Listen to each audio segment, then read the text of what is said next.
मेरी माता के हत्यारे, तुमने ऐसा अपराध किया है जिसको कभी क्षमा नहीं किया जा सकता। तुमने साक्षात भवानी को अपनी पुत्री के रूप में पाया था और अपने झूठे अहंकार में आकर उसे खो दिया। जब तक काल तुम्हारे साथ था तुम सुरक्षित थे। अब तो काल भी तुम्हारी रक्षा नहीं कर सकता, क्योंकि तेरे वध का आदेश स्वयं महाकाल ने मुझे दिया है।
प्रजापति दक्ष, आज तुम ही नहीं तुम्हारा अहंकार भी मेरे चरणों में घुटनों के बल गिरा पड़ा है।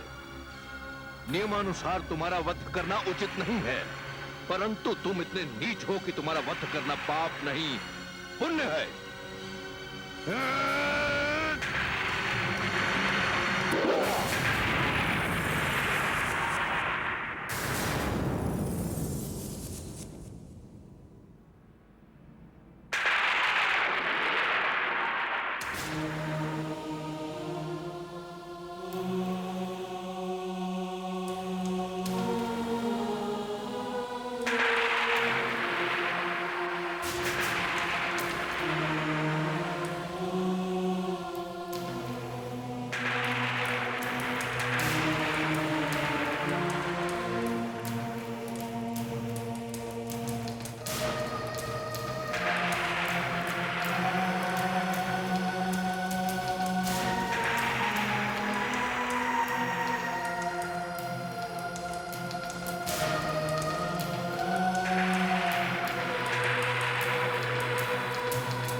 ये आपने क्या किया देवी?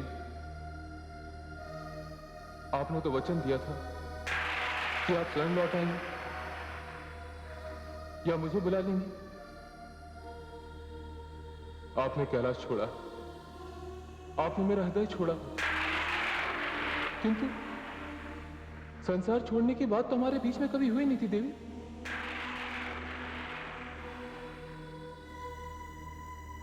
आपने अपने पति के सम्मान को अपने प्राणों से भी अधिक मूल्यवान बना दिया और यज्ञ कुंड में कूदकर अपने प्राणों की आहुति दे दी। आपको जो मेरे लिए करना था वो तो आपने कर लिया देवी, किंतु अब मैं क्या करूं? अब मेरे वश में रह ही क्या गया है देवी?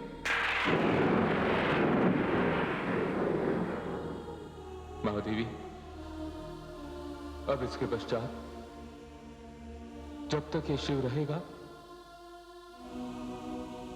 आप इसी प्रकार उसकी बाहों में रहेंगी। आपके त्याग, आपकी श्रद्धा को यही मेरी श्रद्धांजलि है। और इसके अतिरिक्त मैं भी कह सकता हूं। महादेवी, जब आपके पिताश्री ने मुझे निर्धन कहा था तब मैं निर्धन नहीं था, किंतु आज ये शिव अपनी शक्ति के बिना निर्धन हो गया है देवी। और मेरी बाहों में जो शेष है उसे मैं सदा अपने समीप रखूंगा, उसका कभी त्याग नहीं करूंगा।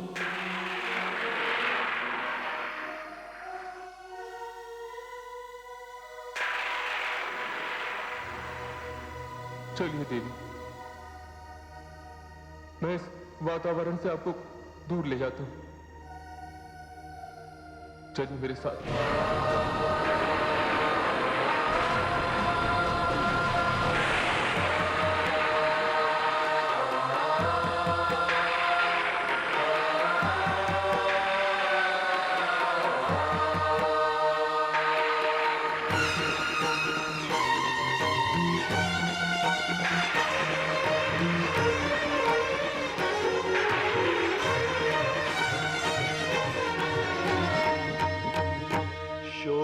इतना बढ़ा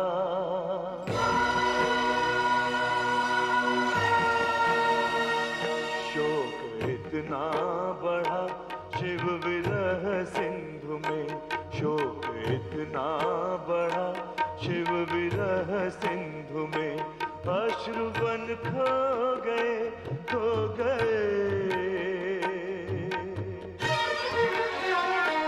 शक्ति क्या छिन गई। शिव तो शिव थे मगर शक्ति क्या छिन गई। शिव तो शिव थे मगर शिव से शब हो गए। शिव से शब हो गए। शिव से शब हो गए।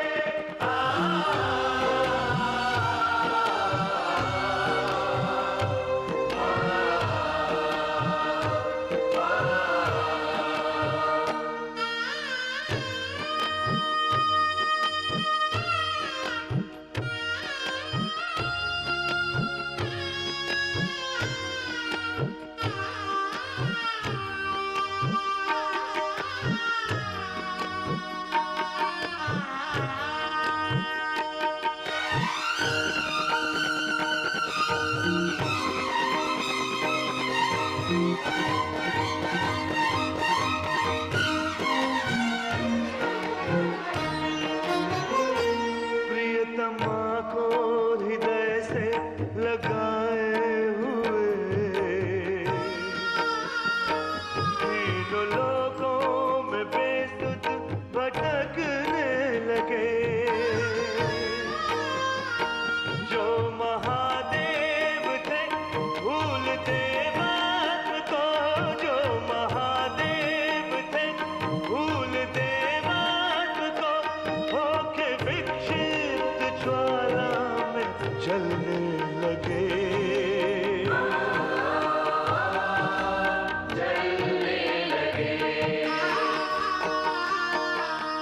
नैन पथरा गए यूं लगा पथरा गए, यूं लगा शंभु तो जागते सो गए, जागते सो गए।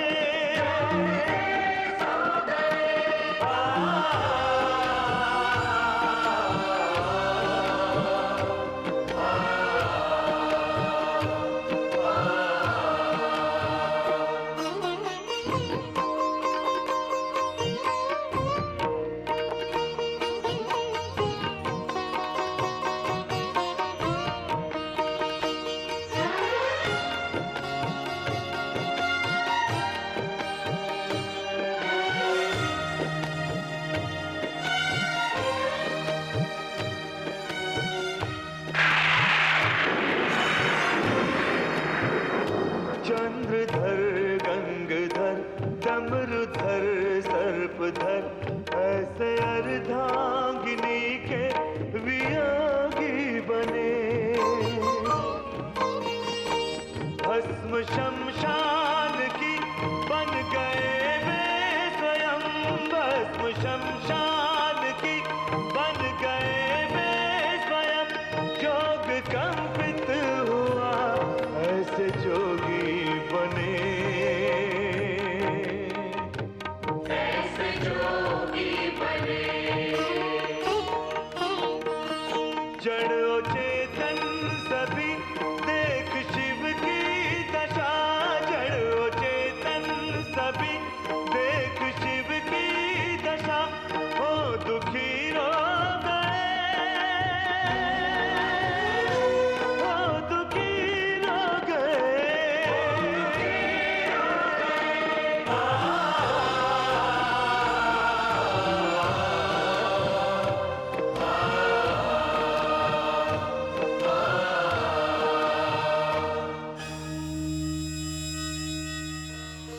हे देवी परमेश्वरी, आपने सत्य कहा था। जगदम्बे, ये रहस्य अब मेरी समझ में आया। आपने जिस प्रकार पुरुष और स्त्री के जोड़ों की व्याख्या की, आपने जिस प्रकार नारी और पुरुष के संबंध की रचना की, और जिस उद्देश्य के लिए सती का जन्म हुआ, उसने तो अपने प्राणों की आहुति देकर यह सिद्ध कर दिया कि एक पत्नी की दृष्टि में पति का क्या सम्मान होता है। हाँ, हे महाकाली, और इसी प्रकार पुरुष ने भी तो सिद्ध कर दिया कि उसकी दृष्टि में नारी का सम्मान क्या है। ये एक ऐसा उदाहरण है जो इतिहास के पन्नों में स्वर्ण अक्षरों में लिखा जाएगा। भगवान शिव ने तो प्रेम की परिभाषा ही बदल दी। उन्होंने प्रेम को अपनी ही भांति ऊंचा और महान बना दिया। वे सती की मृत देह उठाए इस लोक से उस लोक भटक रहे हैं। क्या ऐसा प्रेमी इससे पहले संसार ने कभी देखा है? और क्या इसके पश्चात कभी संसार देख पाएगा? देवी, ये तो सीख है उन लोगों के लिए जो धन के लोभ में अपनी पत्नी को जीवित जला देते हैं। नारी और पुरुष के संबंधों को ना समझने वाले व्यक्तियों के लिए शिव और सती की गाथा कितनी हृदय स्पर्शी है, कितनी प्रेरणा देने वाली है। हे देवी परमेश्वरी, क्या भगवान शिव सती की मृतदेह को इसी प्रकार उठाए लोक लोक भटकते रहेंगे? हे आदिशक्ति, यदि संबंधों की दृष्टि से देखा जाए तो ये एक महान उदाहरण है, किंतु हे परमेश्वरी, इसे तो रोकना होगा, नहीं तो जीवन का क्रम आगे कैसे चलेगा? आपने सत्य कहा महादेवी, मुझे इसका कोई ना कोई उपाय तो सोचना ही होगा। मुझे शिव से गौरी की मृतदेह को अलग करना पड़ेगा, क्योंकि जब तक गौरी शिव से अलग नहीं होगी उसका दूसरा जन्म नहीं होगा। और यह भी सत्य है कि शिव से शक्ति को अधिक समय तक दूर नहीं रखा जा सकता। हे महादेवियों, मैं विष्णु लोक जा रही हूं, क्योंकि इस समस्या का समाधान अब केवल भगवान विष्णु ही कर सकते हैं।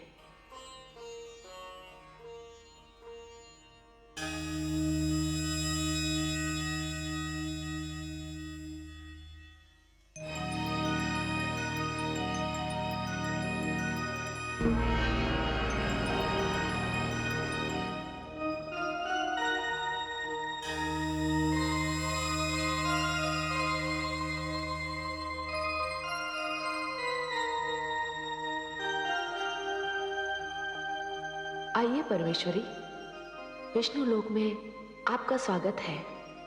मैं विष्णु प्रिया आपका स्वागत करती हूँ। आज्ञा दीजिए, आपने कैसे कष्ट किया?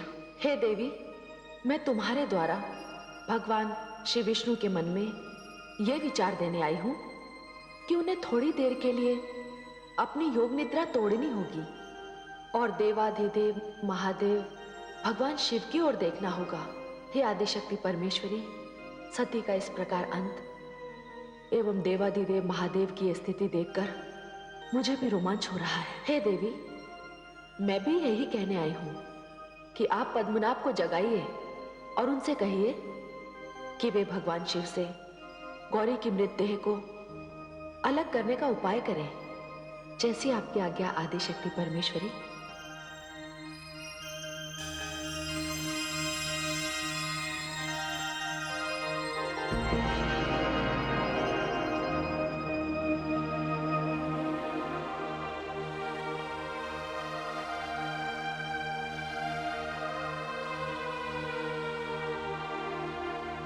देवी,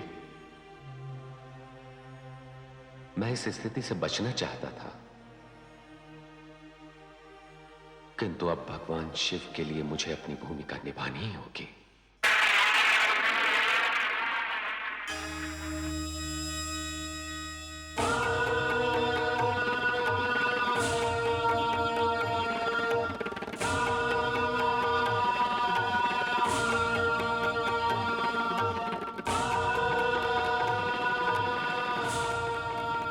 हे सुदर्शन, शक्ति तो शक्ति होती है, वो साकार भी होती है, निराकार भी होती है, पर तुम्हें बड़ी सतर्कता के साथ भगवान शिव की बाहों से शक्ति के कई भाग करने हैं, वो भी इस प्रकार कि भगवान शिव को उसका आभास तक न हो।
आपने जो सुख दिया है मुझे, जो सम्मान मुझे मिला है, जो संसार आपने दिया है, वो मेरी दृष्टि में सबसे श्रेष्ठ है, सबसे ऊंचा है।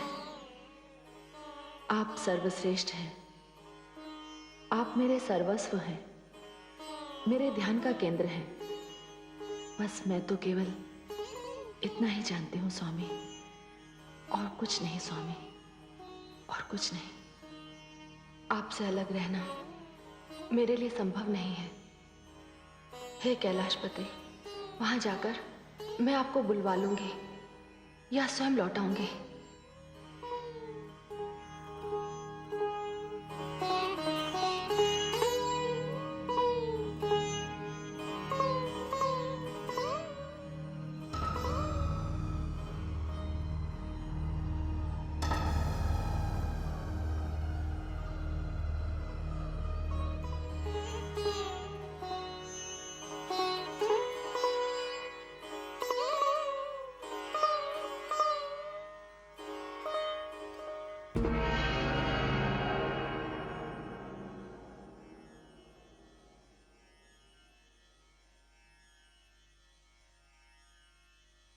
प्रणाम पिताश्री।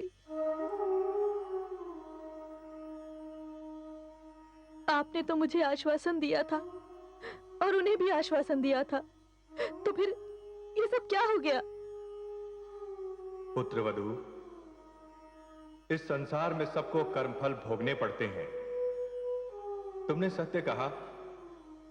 अभी तो दक्ष की आयु शेष है, उसे अपने अहंकार का दंड मिल चुका है, किंतु अब उसका वो पुराना मुख उसे वापस नहीं मिल सकता, क्योंकि उसका मुख तो शरीर से अलग होकर। तो क्या उनके प्राण कभी वापस नहीं आएंगे? दक्ष के प्राणों की लौ देवाधिदेव भगवान शिव की मुट्ठी में बंद है पुत्रवधू। किंतु किंतु भगवान शिव तो। नहीं पुत्रवधू, तुम जाओ, दक्ष के शव के पास प्रतीक्षा करो। मैं त्रिलोकीनाथ भगवान विष्णु को लेकर देवाधिदेव भगवान शिव के पास जाता हूं।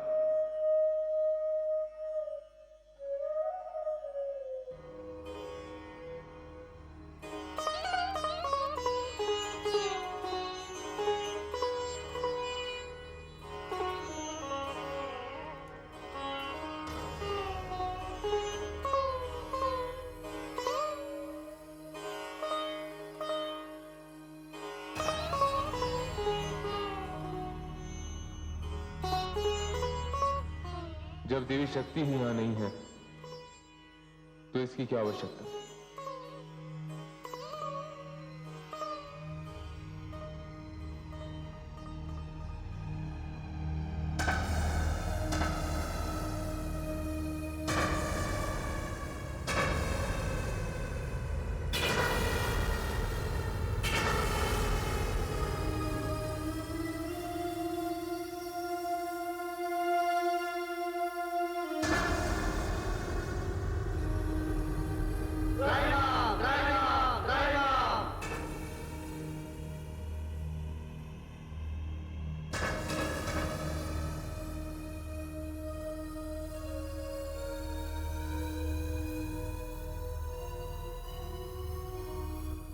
हे देवाधिदेव, जिस मनस्थिति में आप हैं, मैं साहस नहीं कर पा रहा हूं कि अपने हृदय की बात आपसे कह सकूं। हे आदि प्रजापति, होनी होकर रही, और आपका यहां पधारना भी उसी होनी का एक अंग है। लोग मुझे मंगल कारक कहते हैं, किंतु पीड़ा के इन क्षणों में मैं किसी के हृदय की बात ना सुनूं, ऐसा हो नहीं सकता। हे ब्रह्मा जी, आपके मन में जो कुछ है आप निसंकोच कहिए।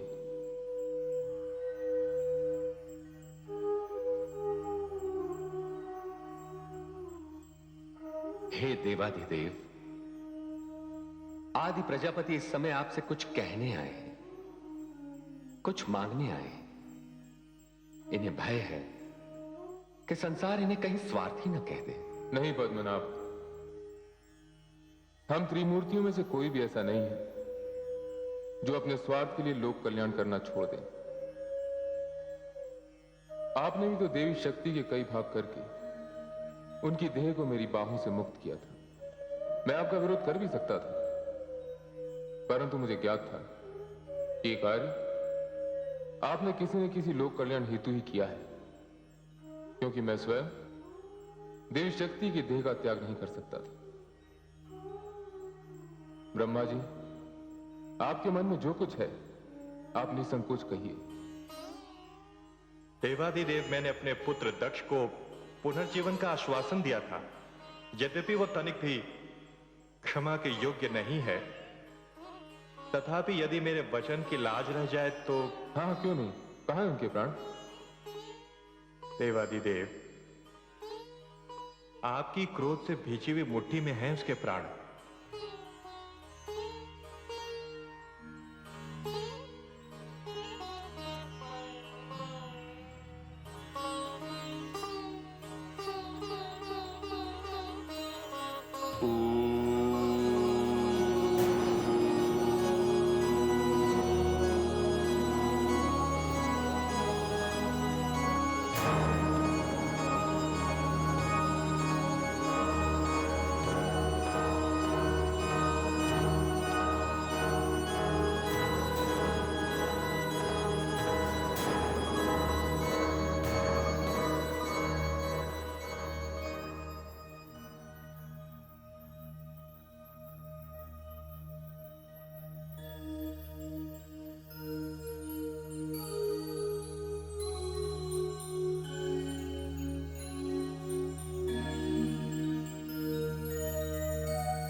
हे देवी परमेश्वरी, पति पत्नी के इस आत्मीय संबंध ने सारी सृष्टि को चकित कर दिया है। संसार के प्रत्येक नर और नारी के लिए यह संबंध प्रेरणादायी है, मार्गदर्शन करने वाला है। किंतु हे देवी परमेश्वरी, क्या भगवान शिव अब इसी प्रकार समस्त लोकों का भ्रमण करते रहेंगे? शिव तो मंगल मूर्ति हैं। यदि वे कैलाश ना लौटे तो सारा मंगल कार्य ही बंद हो जाएगा। नहीं देवी, ऐसा नहीं होगा। हमारी गौरी बहुत ही शीघ्र गिरिराज हिमाचल के घर जन्म लेने वाली है। क्यों है देवी महाकाली? आपने सत्य कहा परमेश्वरी। भगवान शिव और गौरी दोनों गिरिराज हिमाचल और उनकी पत्नी देवी मैना को, देवी गौरी को उनकी कोख से जन्म लेने का वरदान दे चुके हैं। हे देवी परमेश्वरी, आपकी लीला अपरंपार है।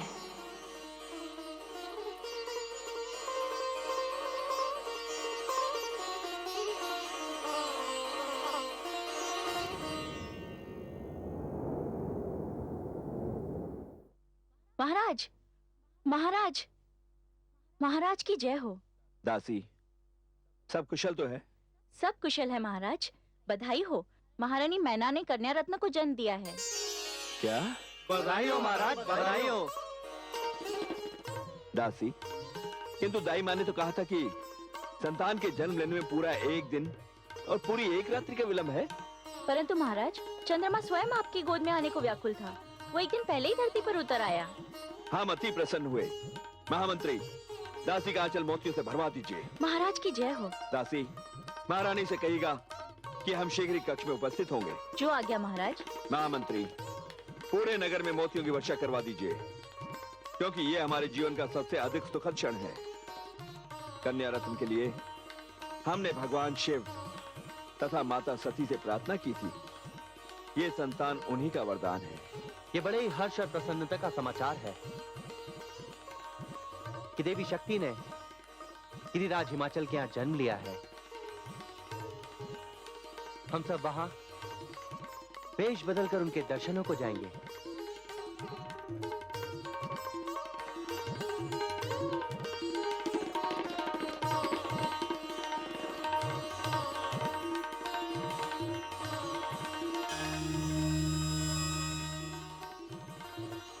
हे महादेवी, संसार के कल्याण के लिए देवी भवानी ने हिमाचल पुत्री के रूप में जन्म ले लिया है। मैं उनके दर्शनों के लिए वहां जा रहा हूं। मैं आपकी ओर से भी उनको बधाई अवश्य दे दूंगा।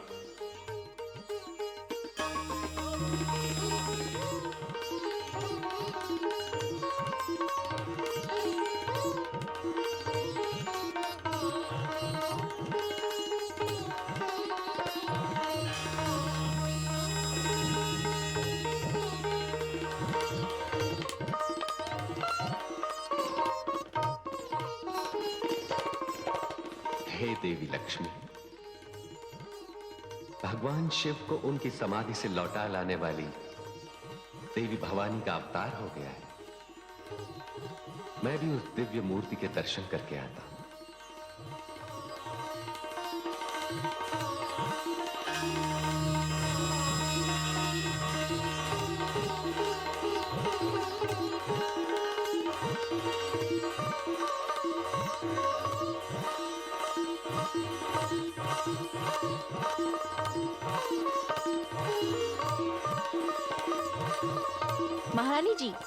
महारानी जी की जय हो। महाराज पधार रहे हैं।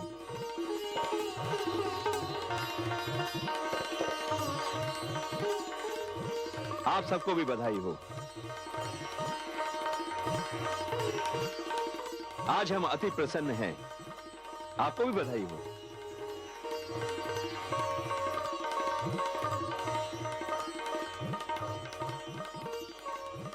बधाई हो महारानी, बहुत बहुत बधाई हो। आपको भी बधाई हो महाराज। अच्छा, तो ये है शरद ऋतु का चंद्रमा। महारानी, अपनी इस चंद्रमा के समान पुत्री के दर्शन करके मैं तो धन्य हो गया। आपने भगवान शिव तथा माता सती से सती जैसी कन्या मांगी थी ना? जी महाराज। नारायण नारायण। देवर्षि नारद, प्रणाम देवर्षि, आपका स्वागत है। आइए। प्रणाम देवर्षि। आयुष्मति भव। देवर्षि नारद, कितने उचित समय पर आप यहां पधारे हैं। आपके दर्शन करके हम धन्य हो गए। नहीं पर्वतराज, धन्य तो मैं हो गया इनके दर्शन करके। पर्वत पुत्री पार्वती सौभाग्य का संपूर्ण संसार लेकर आपके घर में अवतरित हुई है।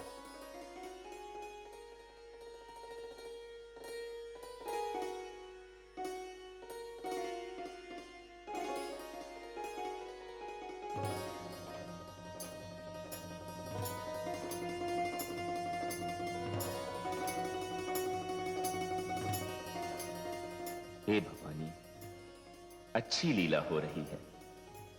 इन्हें ज्ञात ही नहीं कि इनके घर में सती जैसी नहीं, स्वयं सती ने जन्म लिया है। नारायण नारायण। कैसी कैसी विभूतियां इनके दर्शन के लिए बाहर खड़ी हैं। पर्वतराज, एक से एक श्रेष्ठ दर्शनार्थी आपकी पुत्री के दर्शन के लिए आपके द्वार पर उपस्थित हैं। कृपया एक एक करके उन्हें अंदर आने दीजिए। जैसी आपकी आज्ञा देवर्षि।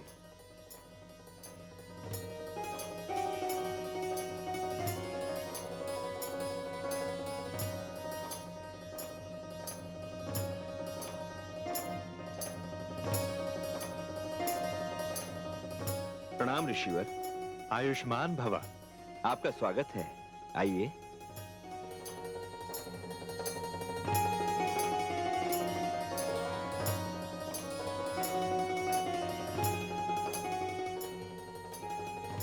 श्री ब्रह्मा।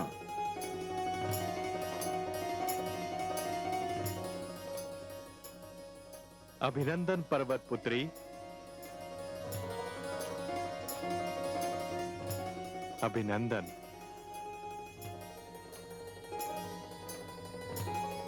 आज्ञा दे महाराज। जैसी आपकी इच्छा। चलिए।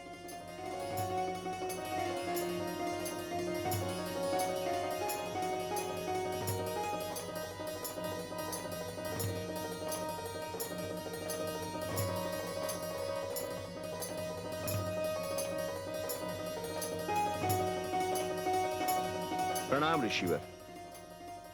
आपका स्वागत है, पधारिए।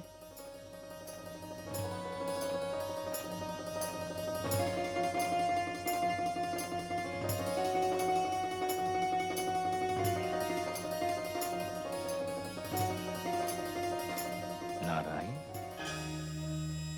प्रणाम देवी।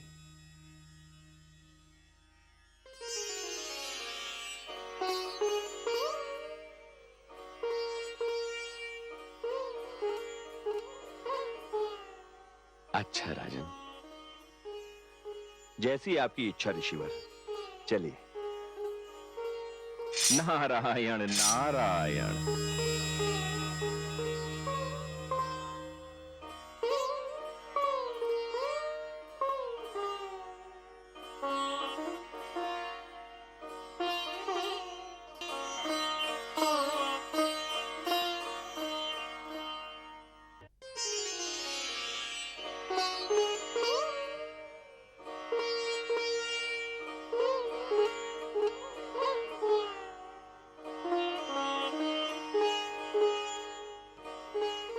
प्रणाम ऋषिवर, आपका स्वागत है, पधारिए।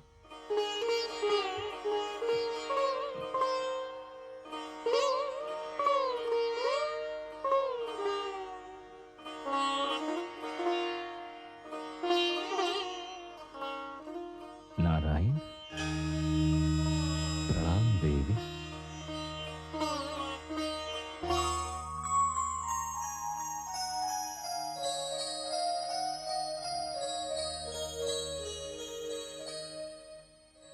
अच्छा राजन। जैसी आपकी इच्छा ऋषिवर, चलिए। नारायण नारायण।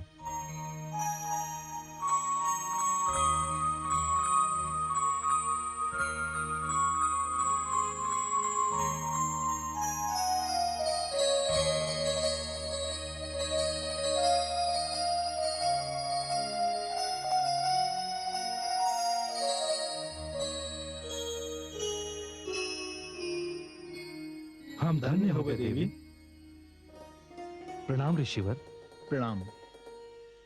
अब आज्ञा दे राजन। जैसी आपकी इच्छा, प्रणाम। पर्वतराज, वैसे तो इन्हें देखने से अभी मन नहीं भरा, किंतु मुझे भी अब प्रस्थान तो करना ही पड़ेगा। ये कैसे हो सकता है देवर्षि? अतिथि अपनी इच्छा से आ तो सकता है, किंतु जा नहीं सकता। मेरे राज्य में सर्वत्र उत्सव मनाया जाएगा। मेरी पुत्री का नामकरण संस्कार होगा। आपको मेरी विनती स्वीकार कर रुकना ही होगा देवर्षि। जैसी देवी भवानी की इच्छा। मुझे भी देखना है, मुझे भी देखना है, देखना है, मुझे भी देखना है। आओ पुत्री, देखो। माताश्री, इसका नाम क्या रखा है? पुत्री, अभी इसका नाम नहीं रखा। देवर्षि नारद, ये मेरी बड़ी पुत्री गंगा है। हे गंगे, जब तक इसका नामकरण संस्कार नहीं हो जाता, तुम इसे पार्वती कह सकती हो। ये लो, देवर्षि नारद ने तो उसका नामकरण संस्कार भी कर दिया। पार्वती। आह, कैसा सुंदर नाम है। क्यों न हो, पर्वत की पुत्री पार्वती ही तो कहलाएगी। पार्वती। महाराज की जय हो। महाराज की जय हो। प्रसिद्ध ज्योतिषी महर्षि भृगु के शिष्य आनंद वृद्धि आए हैं। सैनिक, उन्हें अंदर सम्मान पूर्वक बिठाइए। जो आज्ञा महाराज। देवर्षि नारद, मुझे आज्ञा दीजिए। पार्वती आपका नाम है। पार्वती आपका नाम है।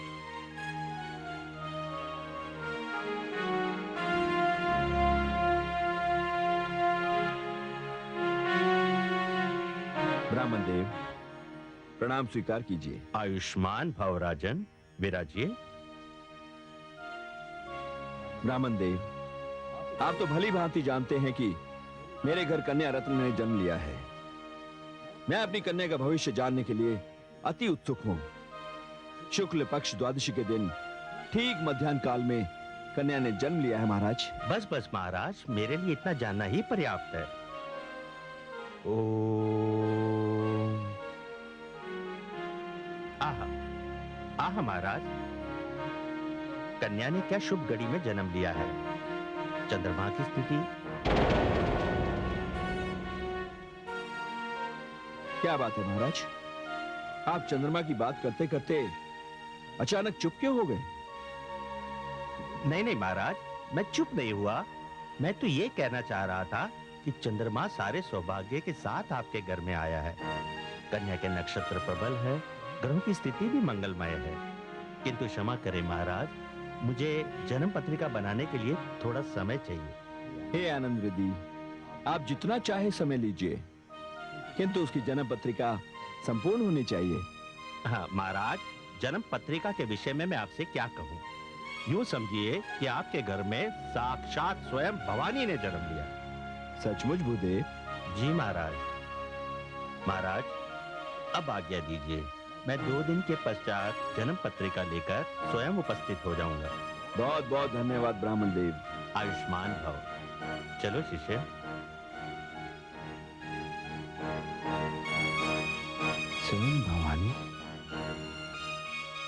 गुरुदेव, एक प्रश्न पूछूं? हाँ हाँ पूछो। गुरुदेव, गिरिराज कन्या की जन्म पत्रिका बनाते बनाते आपने रोक क्यों दी? क्योंकि संसार के एक महान प्रतापी असुर के जीवन की डोर इस जन्म पत्रिका से जुड़ी है। अर्थात गुरुदेव? हम वहीं जा रहे हैं शिष्य। गुरुदेव, हम जा कहाँ रहे हैं? हम वहां जा रहे हैं शिष्य जहां तुम्हारे प्रश्न का उत्तर है। कश्यप और दिति के पुत्र, असुर सम्राट देवराज इंद्र के भ्राता, महाशक्तिशाली प्रतापी महाराज तारकासुर के पास।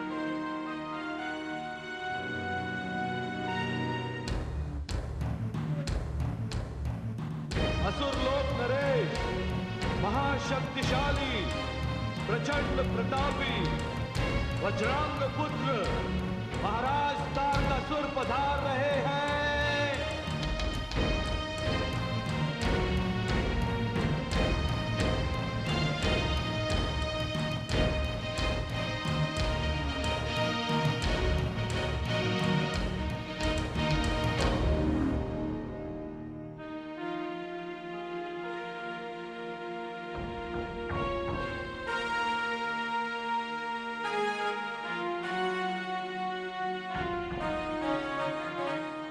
महाराज की जय हो।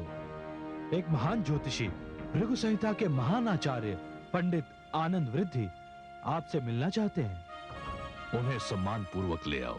जो आज्ञा महाराज।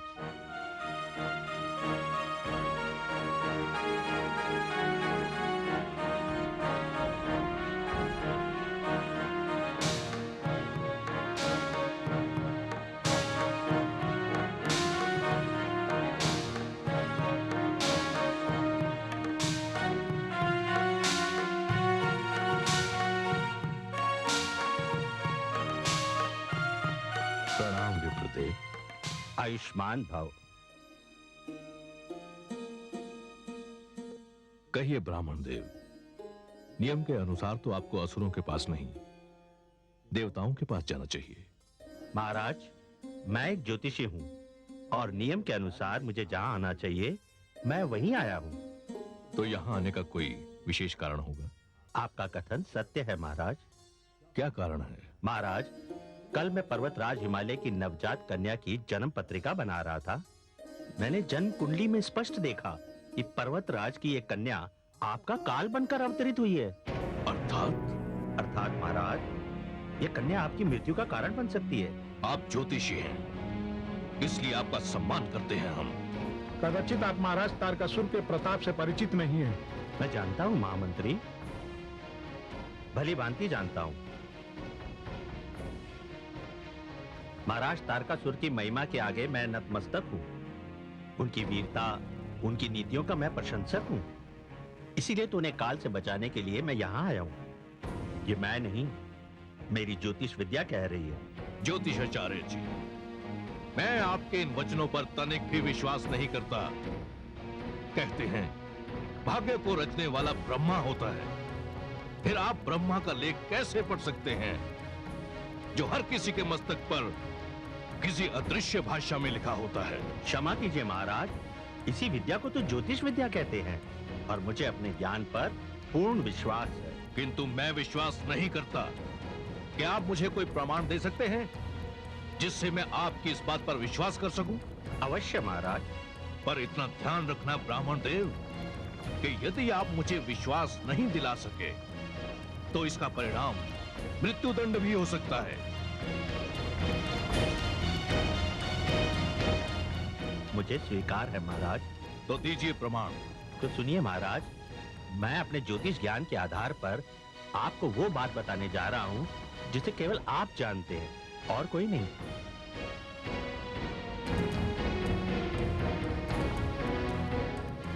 हम जानना चाहते हैं कि वो बात क्या है। वो बात यह है महाराज कि ब्रह्मा जी ने आपको वरदान दिया था कि आपकी मृत्यु भगवान शिव के पुत्र द्वारा ही होगी और वो पुत्र 7 माह का होगा। क्यों महाराज, मेरी बात सत्य है ना? हाँ ब्राह्मण देवता, ये बिल्कुल सत्य है। आपके प्रति मेरे मुख से जो भी शब्द निकले हैं उसके लिए मैं क्षमा चाहता हूं। आप सचमुच विद्वान हैं, महान ज्योतिषी हैं। आपने जो कुछ भी कहा वो अक्षरशः सत्य है। ब्रह्मा जी ने मुझे यही वरदान दिया है कि शिव का 7 मास का पुत्र ही मुझे मार सकता है। किंतु सारा संसार यह भी जानता है कि सती के आत्मदाह के पश्चात भगवान शिव जिस प्रकार समाधि में लीन है, उन्हें इस स्थिति से बाहर निकालकर फिर से सांसारिक बनाना कठिन ही नहीं, असंभव है। और भगवान शिव के पुत्र तभी होगा ना जब वो पुनः विवाह करेंगे। महाराज, मेरा ज्योतिष ज्ञान ये कहता है कि पर्वतराज की पुत्री पार्वती ही भगवान शिव को इस स्थिति से बाहर लाएगी और उन्हें सांसारिक आकर्षण की प्रेरणा देगी। पर्वतराज की यही पुत्री भगवान शिव की अर्धांगिनी बनेगी और इन्हीं का ही पुत्र। बस बस ब्राह्मण देवता, आप क्या चाहते हैं कि मैं इतना महान वीर पराक्रमी सम्राट तारकासुर स्वयं जाकर उस नवजात नन्ही सी बालिका का अपने हाथों से वध कर दूं? महाराज, जब तक आपके लिए प्राण न्यौछावर करने वाला आपका यह सेवक उपस्थित है, तब तक आपको किसी प्रकार का कष्ट उठाने की कोई आवश्यकता नहीं है। आप मुझे आज्ञा दीजिए महाराज। वो नन्ही बालिका मुझे देखते ही भय से अपने प्राण त्याग देगी। मेरा नाम अंधक है, अंधक। मुझे देखते ही लोग अंधे हो जाते हैं।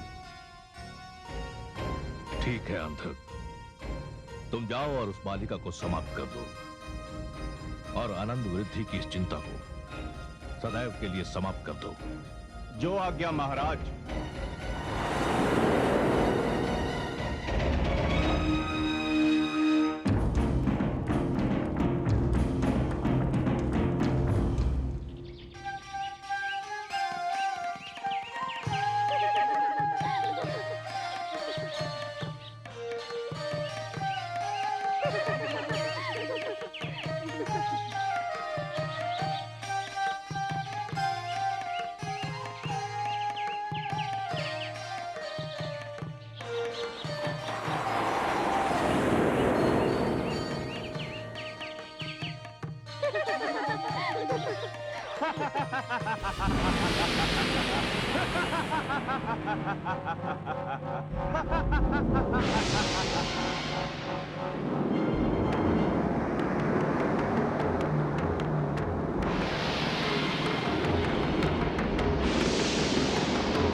कौन है तू?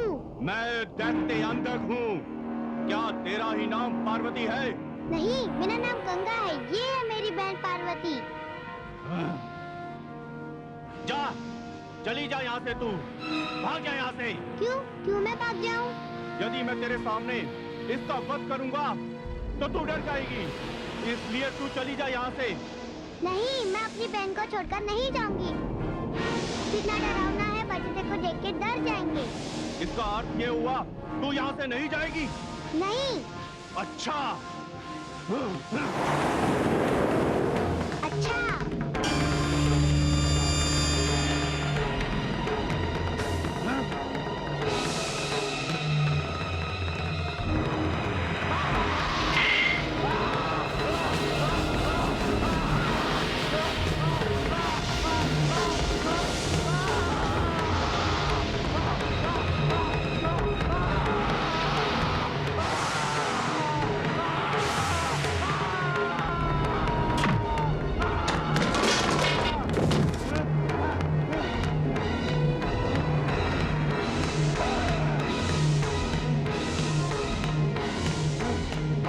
तुझे देखता हूँ।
इधर आ।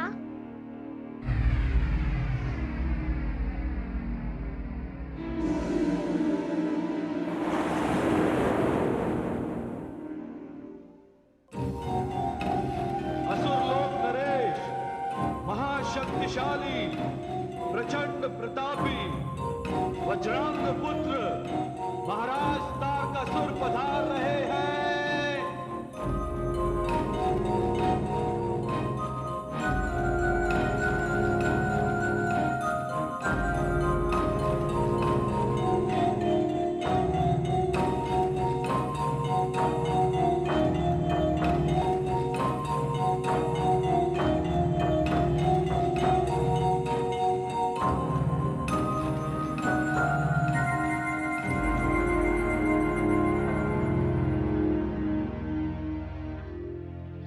गंगा, पार्वती, गंगा मेरी पुत्री,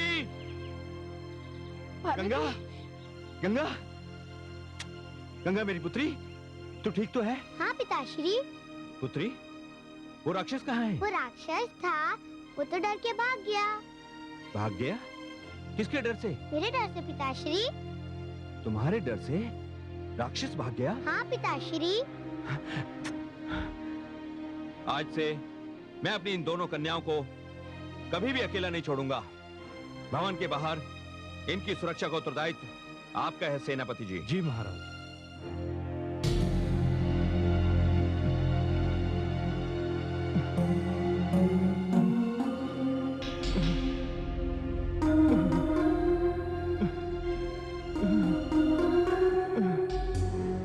प्रणाम महाराज। ये क्या हुआ अंधक? उस कन्या का वध करने में तुम्हें इतनी चोटें आई अंधक? नहीं सेनापति जी, उस कन्या तक तो मैं पहुंच ही नहीं सका। क्या? हाँ सेनापति जी, उस कन्या के पालने के पास उसकी बड़ी बहन गंगा खड़ी थी। जब मैं उस कन्या का वध करने आगे बढ़ा तो पहले मुझे गंगा का सामना करना पड़ा और उसने मेरी सारी मायावी शक्तियों को समाप्त कर दिया महाराज। ये तुम क्या कह रहे हो अंधक? वो मैं सत्य कह रहा हूँ महाराज।